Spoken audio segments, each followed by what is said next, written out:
माता बहनों एवं भक्तजनों से रिक्वेस्ट किया जाता है, विनती किया जाता है कि कल जो है सुबह 9 बजे माँ का रथ यात्रा निकाला जाएगा।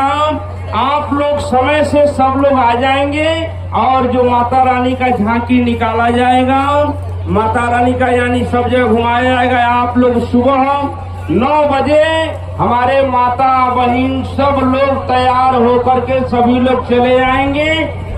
और ये जो है आप लोगों को जानना भी होगा, तो सब लोग जो है हम ये जो है अपने चैनल पर भी डाल देंगे। ये जो बात बोल रहे हैं सब लोग जानकारी हो जाए। राजेंद्र म्यूजिक के बैनर तले हम ये चैनल पर डाल देंगे।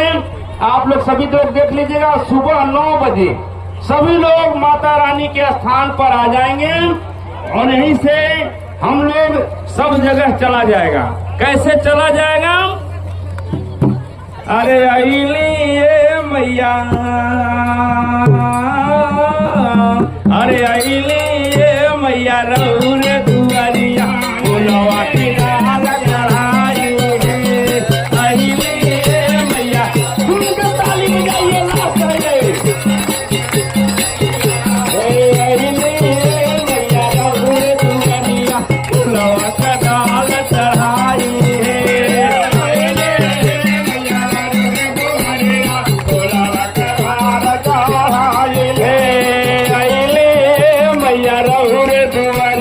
फुलवा के डाल चढ़ाई है।